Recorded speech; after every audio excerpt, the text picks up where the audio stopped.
Hello, thanks for coming. So today we have the pleasure to listen to the talk of Melanie Foulon. So Melanie did her master in in microbiology in the PEN, I pronounce it good. And then he did her PhD in host-pathogen interactions in Unige. To finally join the lab of Soldati, this university, as an MO fellow in 2021. And yeah, we are looking forward to your talk. Thank you. Okay. Hello, everyone. It's a pleasure to be here as well for me. So let's talk about lipids and mycobacteria. So mycobacteria, it's a genus that comprises a lot of major human pathogens. The most famous one is Mycobacterium tuberculosis, which caused the disease of the same name, tuberculosis, which is the first mycobacterial disease in the world, and which was until recently, and the COVID, it was the first infectious disease in the world. It's known to cause 10 million cases per year and to cause 1.5 million deaths per year as well. But among this group, you will find also other major human pathogens, such as Mycobacterium leprae or Mycobacterium ulcerans, which cause the leprosy or burial ulcer, respectively, which are two neglected tropical diseases, which are known to be found mainly in Africa, Australia, or South America. And we know that for these two diseases, the cases number is underestimated. So one specific feature of mycobacteria is that they possess a special emphasis on lipids. It has been shown already many decades ago that already at the genome level, we have a huge emphasis on lipids with, for example, more than 250 genes that encode enzymes that are involved in fatty acid metabolism in Mycobacterium tuberculosis, while you will find only 50 of these genes in another more classical bacteria such as E. coli. And this high dedication to lipids is also found at the structural level of the bacteria itself. So here you have a scheme of the different cell wall of gram-negative and gram-positive bacteria and the mycobacteria. And as you can see already, the size, the thickness of the cell wall is not the same for mycobacteria. It's a bit thicker in comparison to the other bacteria. And this is due to the presence of this waxy coat, which is a thick layer of different lipids. You will find mycolic acid, sulfolipids, PDIM, huge diversity of lipids that are involved in the structure itself of the cell wall, or that are known to be associated to the virulence of mycobacteria. And this waxy coat is known to confer a huge resistance of mycobacteria to many solvents or many drugs. And we know that the emphasis on lipids is not only found at the level of the bacterium itself, but at the level also of the microenvironment of this mycobacteria. This has been particularly described in the context of Mycobacterium tuberculosis infection. So basically, when a patient is infected with Mycobacterium tuberculosis, the bacilli, they will reside in the lungs, in which they will induce the formation of this specific structure, which is called granuloma, which is the main hallmark of tuberculosis infection. And you can see that it's a very specific structure with different layers of different cell subsets with macrophages, lymphocytes, neutrophils, and a thin layer of epithelial cells. And as you can see in this structure, you have a specific enrichment of lipids already in the necrotic core, which is called the caseum, that you can classify a bit like a cheesy-like environment in which you will find a lot of tags and cholesterol esters. And around this necrotic core, you will find some specific subset of macrophages that are called foamy macrophages, in which the cells, they will also accumulate neutral lipids inside the specific organelles that are called lipid droplets. So as I said, it has been particularly described in the context of tuberculosis infection, but there are many experimental proof that show that other intracellular mycobacteria, such as Mycobacterium leprae or Mycobacterium avium, were also able to induce the formation of lipid droplets inside the macrophages that were infected.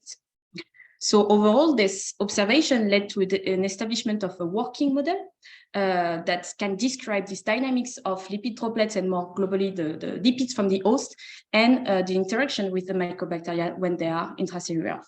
And based on this working model, right after the entry of the bacterium inside the cell, it will bypass the phagocytic pathway in order to establish this friendly niche that is called MCV for mycobacteria containing vacuole. And it has been shown that already at this stage, which is pretty early, you can observe an accumulation of lipid droplets near the MCV. And right after that, it has been shown that lipid droplets can translocate inside the MCV, even though the mechanism is pretty unclear now, but this leads to an accumulation of neutral lipid inside the MCV. And in parallel, it has been shown that the bacteria can replicate inside the MCV, probably using the lipids from the host. And they will also be able to build their own lipid storage, their own lipid droplets that are called ELIs for intracytoplasmic lipid inclusions, and still probably using the lipids from the host. And ultimately, after cycle of damage and repair of the membrane of the MCV, the bacteria will be able to escape to the cytosol. And again, at this stage, we have some experimental proof that show that lipid droplets can accumulate near the cytosolic bacteria. And finally, the bacteria will be able to replicate inside the cytosol and to disseminate. And so based on the literature, we know that the lipids from the host, sterol, fatty acid, tags, can be required for different steps of the intracellular life of mycobacteria. It can be required for the entry of the bacterium inside the cell. It has been shown to be required for the replication of the bacterium inside the MCV, and even to participate to the persistence of the bacteria inside the cells. But one main question that we have now in mind is that depending on the intracellular compartment of the bacterium, mainly the vacuolar stage or the cytosolic stage, the bacteria will not probably have access to the same quality or the same quantity of lipids. They will not be available the same way for the bacteria, and maybe the bacteria will not be able to acquire them the same way. But this difference in between the vacuolar and the cytosolic stage is not known to date. So in this context, the goal of my project is to decipher the dynamics of host-derived lipids, lipid droplets, but not only, and the dynamics of this acquisition by mycobacteria over the time course of the infection. And so for that, we decided to use two main approaches for now. The first one is that we are using defined culture media to decipher this dynamics of acquisition by different mutants of mycobacteria in vitro. And we are using a host phagocyte model to decipher this acquisition over the time course of the infection. So in our lab, we are using two model organisms. On the host side, we are using Dictyostelium discoideum, which is an amoeba that is known to have many of the cell autonomous defense pathways that are conserved in comparison to mammalian cells. And it has a morphology and a behavior that is pretty similar to mammalian phagocytes. But this model is known to respect the 3R rule that aim at reducing the use of the animal in research. And in fact, it's a model that is pretty easy to use in laboratory. First, we can generate pretty quickly genetic mutants because it possesses an haploid genome, and it's pretty easy to handle in the lab as well. And just for information, we have this community that is called Dictybase that is online, in which you can find a lot of information that are related to the genome of Dicty, but also all the mutants that are available among the different labs that are working with Dicty, the different tools that you can use. It's pretty useful. And in the past, this model, Dictyostelium discoideum, has been used as a model for to study the different intracellular pathogens, such as Legionella pneumophilia or the mycobacteria. And so on the mycobacterial side, we are using Mycobacterium marinum, which you can see on this tree is pretty close to the major human pathogen that I described earlier, ulcerans, tuberculosis, leprosy. But marinum is known to be an opportunistic human pathogen and known to cause a tuberculosis-like disease in fish and frogs. So let's talk about the lipids and the acquisition. So first, let's focus on the fatty acids, and then we'll go to the sterols. So what is the fate of fatty acids in mycobacteria? We know that in mycobacteria, it has been described first in tuberculosis, as always, but we know that it's present in other mycobacteria. You have some specific systems that are involved in the import of fatty acids inside the mycobacterial cell. And these systems are called MC1 system. So it will allow the bacteria to acquire fatty acid from the external environment or the host cell. And then once inside, these fatty acids will be used at different purposes. They can be used to fuel the central metabolism of the cell. It can be used to be stored as well inside the cell, so to be stored in these lipid droplets as we saw earlier. And so for these two pathways, we know that there is a specific subset of enzymes that are involved in the incorporation of the fatty acids in these two pathways, and they are called FACL, fatty acid CoA ligase. And the third pathway that can be used is that this fatty acids from the host of the environment can be used as precursor for the synthesis of complex lipids that are found in the cell wall. So either the structural lipids, such as the mycolic acid, or some of the lipids that are known to be associated to the virulence. And for this pathway, another subset of enzyme is used. So the first question that we had in mind is that if you block the import or the incorporation of fatty acids by mycobacteria, what would be the impact on the intracellular life of mycobacteria and their capacity to replicate inside the cell? So we started to follow the growth of Marinum wild type and different mutants over 72 hours. So we used the GFP expressing strain, and we just follow the growth, the intracellular growth in dicty with a plate reader. So we started with the first mutant, the MC1 mutant, that is not able to produce the system that is dedicated to fatty acid import. And we compared the growth to the wild type strain here, and a control here, the RD1 mutant. It's a strain that we have that we know that is attenuated because it's not able to escape from the MCV to the cytosol, and then it's not able to replicate correctly. As you can see, over 72 hours, you have almost no growth. So with the first mutant, the MC1 mutant, we saw that in fact, when you delete this fatty acid import system, there is no impact, no significant impact on the intracellular growth of Marinum. But when we follow the growth of another mutant, this FACL6 mutant, so it's a mutant that is not able to produce one of these enzymes that are involved in the incorporation of fatty acids inside the central metabolism or the storage, we saw that we had this significant intracellular growth defect, not at the level of the RD1 mutant, but still significant different to the wild type. So if we focus a bit on this FACL6 protein, there is two papers that has been published recently that started to characterize a bit this enzyme that seems to play a major role in the pathogenicity of Mycobacterium tuberculosis. The first paper showed that in fact, this enzyme has some similarities to some eukaryotic fatty acid transfer protein that are found in eukaryotic cells. And there is another recent paper that showed that in fact FACL6 can be associated to the membrane of bacteria. It was shown in E. coli, and as we saw previously, the structure of the cell wall itself is completely different from Mycobacteria. So this has to be shown also in Mycobacteria, but it suggests that maybe this enzyme can be involved as well in the import of fatty acid and not only the incorporation. And one last thing about that, this protein, is that it has been shown that it can tolerate a huge spectrum of fatty acid and even broader than what was shown before, assumed before.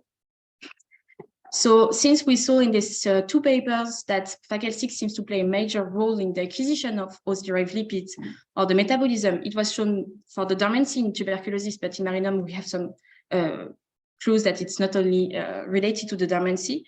The goal was to try to characterize the role of FACL6 in this dynamics of the acquisition. And so for that, we initiated a collaboration with Caroline Barish, which was a previous postdoc in our lab, which is known now a group leader in Germany. And so we work with Caroline and her PhD student Silvana on this project.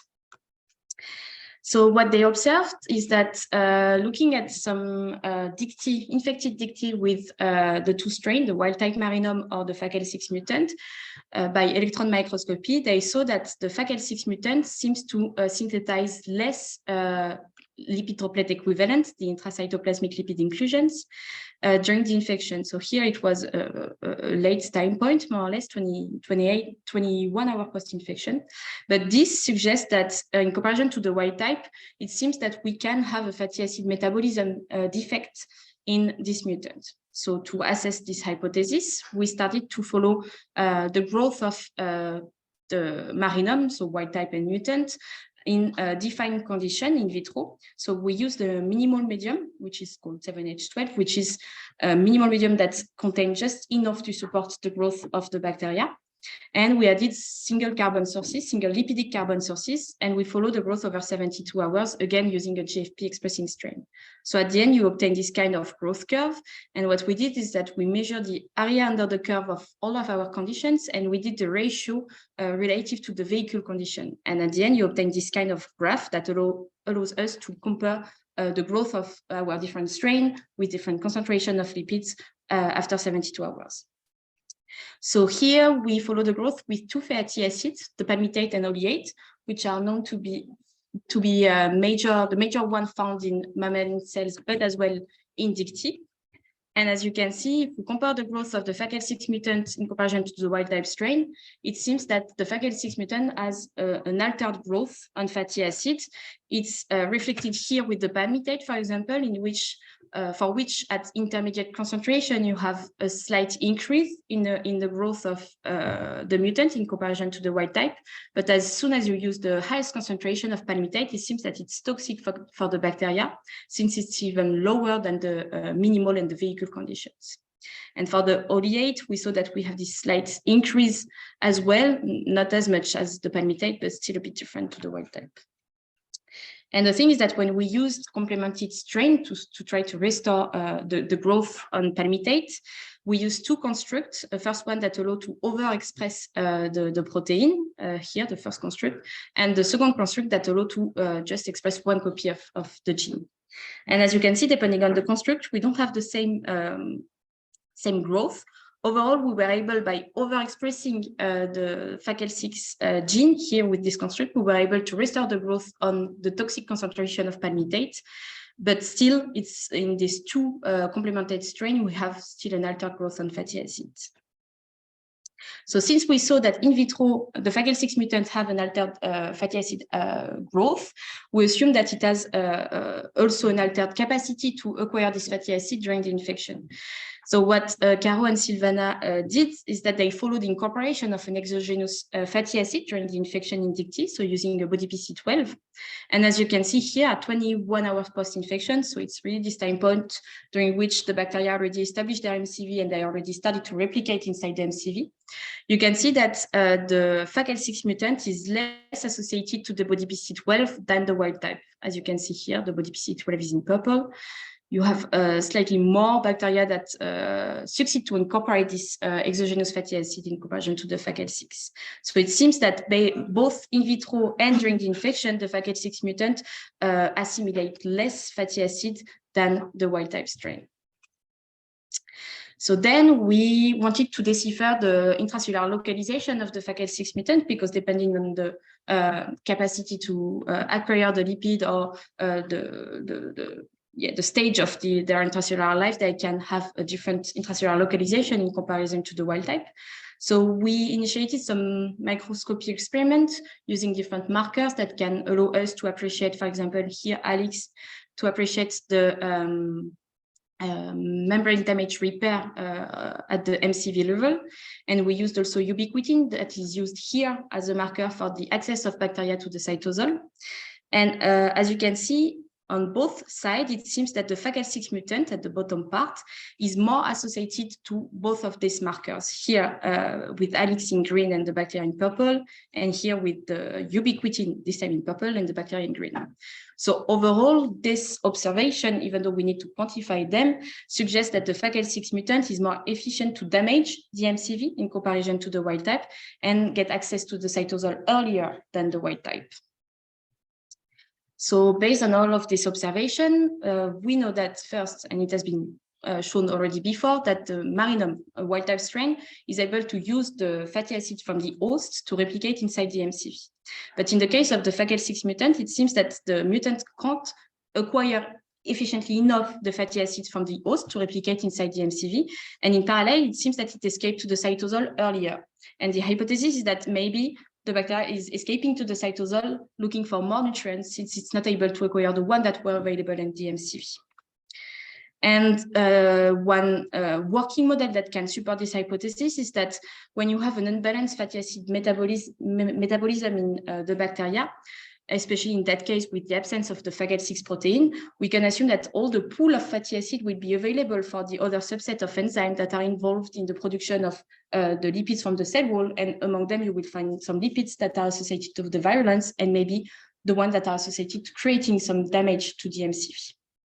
But this has to be improved.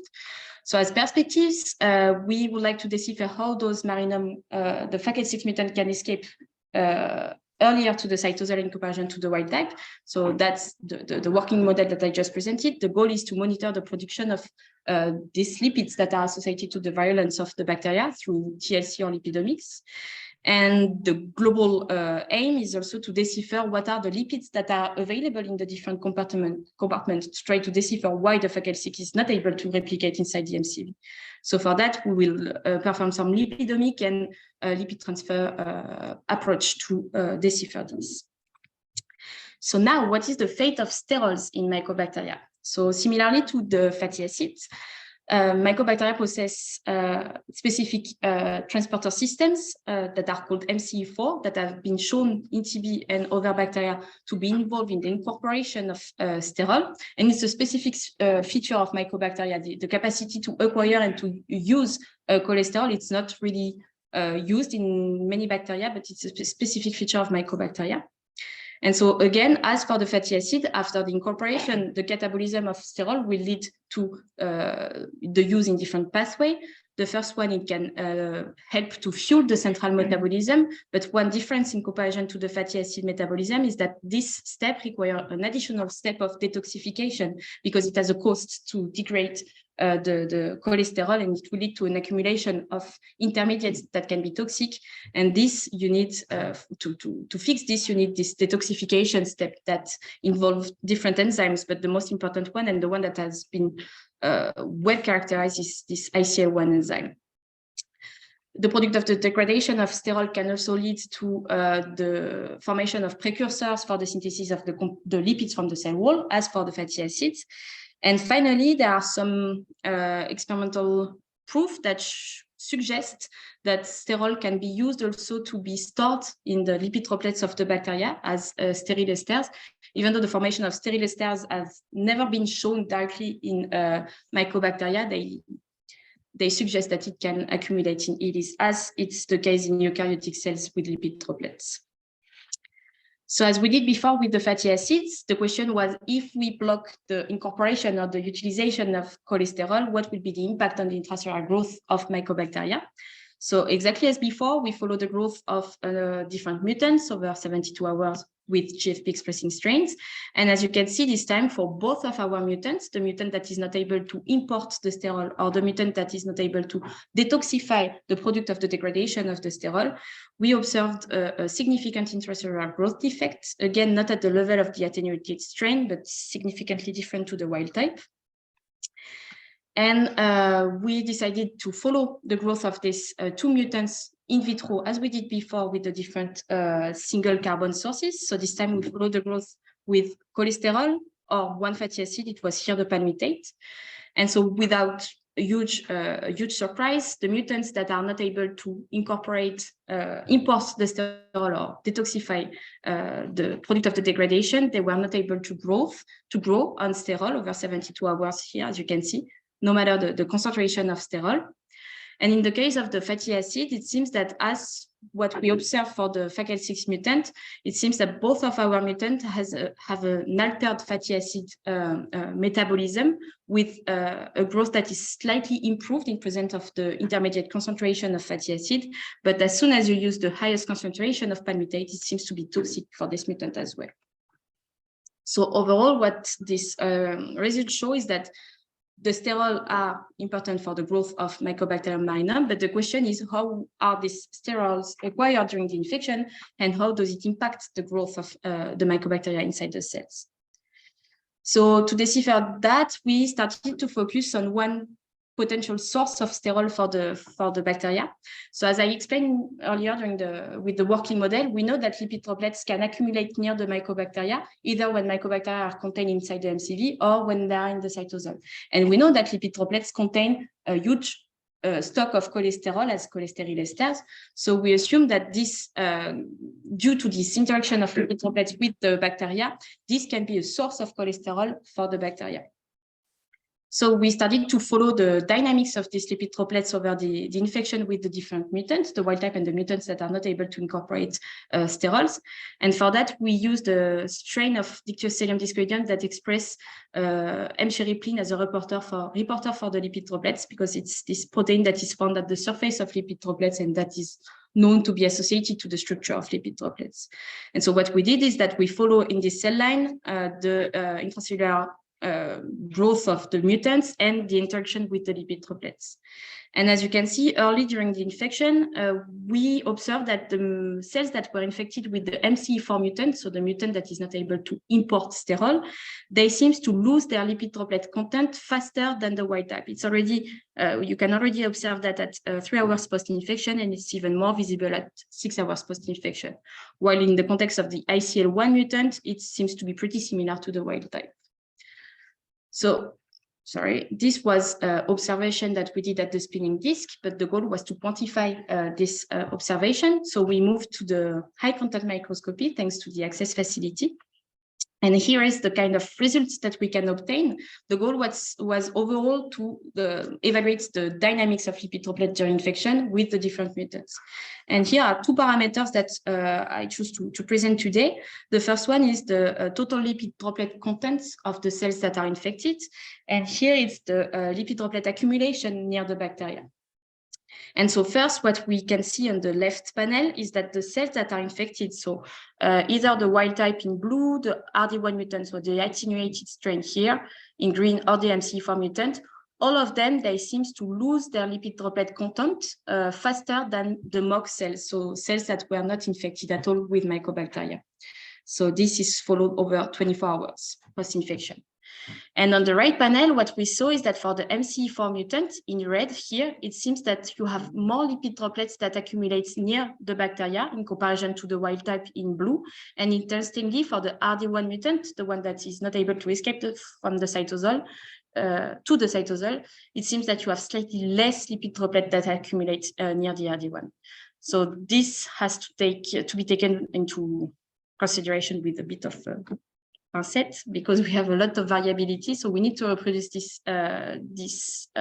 quantification. But it seems that at least regarding the MC4 mutant, the fact that you have more accumulation of lipid droplet around this bacteria than around the wild type strain suggests that MC4 might be contained in another compartment than the wild type strain. So to decipher that, as we did for the FACL6 mutant, we follow a bit we try to decipher the intracellular localization of the mutant using different markers. So this time we use this PAT marker, which is known to be used as a marker of the MCV. And again, we use ubiquitin as a proxy for the access of bacteria to the cytosol. So we did that on fixed sample, and we just followed the co-localization of the bacteria with these 2 markers at different time points. So here it's 6 hours post-infection, which is more or less the time point during which bacteria are establishing their MCV, and 24 hours post-infection, during which the bacteria already established their MCV, they already started to replicate inside. And the main point is that for the 2 mutants that are affected in sterol acquisition, so the MC4 and the ICL1 mutant, we saw that already from 6 hours post-infection and even more at 24 hours post-infection, we have less association to the PAT marker, so the marker of the MCV, and a bit more association with the ubiquitin, so the marker for the cytosolic access. So this suggests that these 2 mutants are not contained in the same compartment than the wild type, and that they might be more associated to the cytosol. And in fact, we have 2 main hypotheses for now. Either the 2 mutants or one of the 2 mutants are not able to bypass the phagocytic pathway, and they are not able to establish their friendly niche, meaning why they are not able to replicate. And maybe they are contained in another more usual phagocytic compartment. So for that, we will use other markers such as VATPase or markers of the usual phagocytic pathway. And the second hypothesis is that maybe the mutant escaped too early to the cytosol. And as I said earlier, when they escape too early, they are not able to replicate efficiently because they really need this first step through the MCV to shift their metabolism and to be able to initiate the replication state. And so as perspective to test these two hypotheses, we would like to determine if the sterols are really required for the establishment of the MCV. So for that, Angelique from the lab, a PhD from the lab, she established recently the tools that will allow us to quantify the sterol over the time course of the infection through high contact microscopy. So this will be done in the coming months. And as for the Fackel6 mutant, we would like to monitor the transfer of lipids from the host to the bacteria using labeled lipids. So in that case, labeled sterols, but as well labeled fatty acids. And so to conclude overall, what's the purpose of acquiring host-derived lipids during the infection for mycobacteria?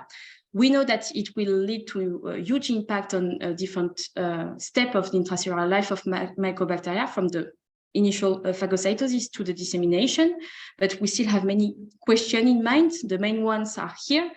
Again, as I said at the beginning, we don't know what are exactly the lipids that are available in between the MCV and the cytosol, and we really would like to decipher that through a lipidomic approach. One step that I mentioned briefly during the introduction is that we know that lipid droplets can translocate inside the MCV, but I said that the mechanism is not known, is pretty unclear at the moment. And we have a student in our lab, Chrysalida, that is working on this part, trying to decipher how the lipid droplets can translocate inside the MCV.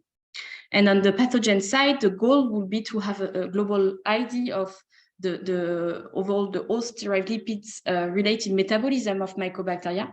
And so for that, we are planning to develop a TNSEQ approach to have this map, this metabolic map of mycobacteria that grow on host-derived lipids.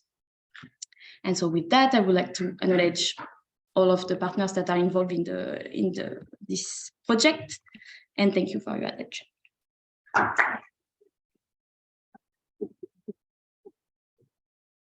Thank you very much for your super nice talk. So it's time for some questions. Thank you for the talk. I wonder if you know why you have this non-monotonic relationship between the fatty acid content and the bacterial growth. Like why an intermediate concentration is ideal, and then why do they die at high concentration? Is it because of the pH?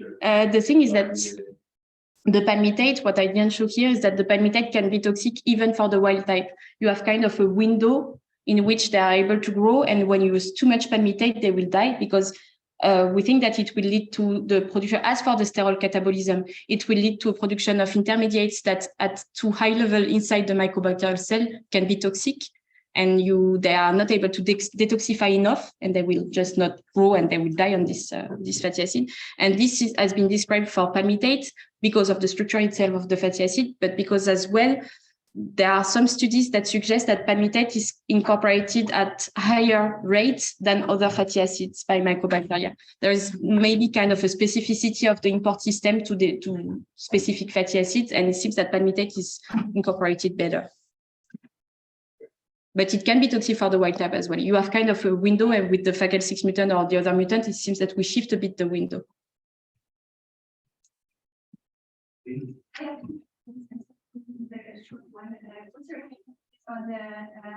On the lipid droplets transport from cytoplasm to MCV.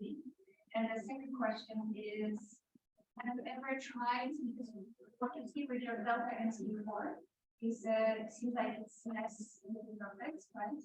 Do you have any mutant that would more lipid droplets, or have you tried to overexpress MC4 to see more lipid droplets? Yeah. Or have you know any other way to reverse this phenotype in a way that's enriched rather than I never tried with the overexpression of any of the system, the MC4 or the other systems. I never tried, but it's a good idea. The thing is that I'm not sure that I know a mutant that induced more lipid droplets than the wild type. The thing is that until now we had observation, but not quantification of the lipid droplet content. It has been pretty recent, this quantification with the shift on with infected cells. We knew before that infected cells had less lipid droplet than the ones that are not infected, but we didn't have any quantification. So now that we started, the goal is to decipher if for some conditions we can see something like more lipid droplets or less. The only feature that I had it was with the RD1 mutant, for which you have less accumulation near the bacteria, not at the cellular level, but near the bacteria, it seems that you have less lipid droplet that accumulate. And for the MC4, you have quite more. That's the only difference that I have. And the first question was your hypothesis? The translocation of lipid droplets.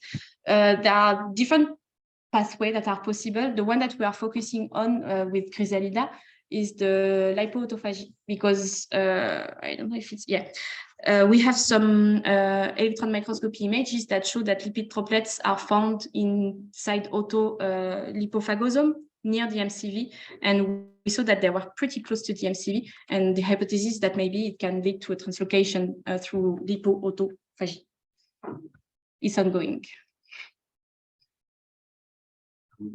I'm curious about the organization of the cell wall. And you said that there are a lot of lipids. How do they get cell wall? There are transporters. If I go, I think I don't have the scheme of the transporters that are found at the cell wall, but in fact, you have specific transporters that are really found at the outer part that can transport outside the cells, but you have transporters that are on the inner part that will allow, for example, the mycolic acid, it's the main one that we'll find at the cell wall that are really the basis of the structure of the cell wall. You have specific transporters that are called MMPL. You have plenty of them that are involved in the import of this mycolic acid from the synthesis from the cytoplasm to the outer membrane. So, yeah. You have also tags transporter. You have a lot of transporters among the inner membrane and the capsule, the WOXY coat. I have two questions. The first one, you mentioned that for the RD1 mutants, it cannot go to the cytosol and it's attenuated. You mentioned for the PACL6, it goes to the cytosol and it's attenuated. Do you have an idea mechanistically what is DIGT doing in order to have these two attenuated, at least for the cytosol? Once it goes to the cytosol, do you have an idea of which pathways could play a role? I guess. Okay. The thing is that it's probably not the same between RD1 and MC4. RD1 is stuck inside the MCV, while MC4 will escape to the cytosol. The hypothesis for and Fackel6 will escape as well. The thing is that for Fackel6 and MC4 have more or less the same hypothesis, that they will produce more of the lipids that are associated to the escape from the MCV. But then once they are in the cytosol, either they are recognized more by the system from the host, or simply they did not shift their metabolism before. We don't know what happened at the metabolic level for mycobacteria that are inside the MCV. And if I may, I have a second conceptual question.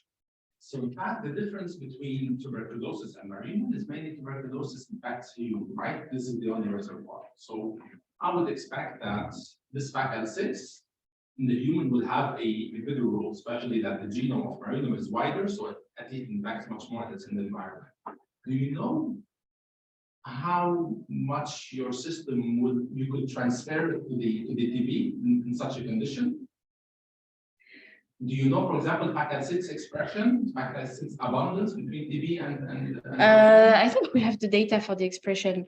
The thing is that until now in TB, they focused on the dormancy because it seems that it's expressed during the dormancy and it has a role during dormancy. In marinum, that's not what we see because so dormancy is just a state of a metabolic state during which the bacteria will not be able to replicate, but they will just persist. And in the context of here, the marinum Fackel6 mutants, they are still able to replicate while they don't have Fackel6 or they will overexpress Fackel6, accumulate EDs. It's not the same feature. So that's true that at some point we'll have to compare in the mammalian cells, maybe with TB directly. That's not the goal now. Thanks. Wondering how the lipid droplets form, how they form. In DIGT? Yes.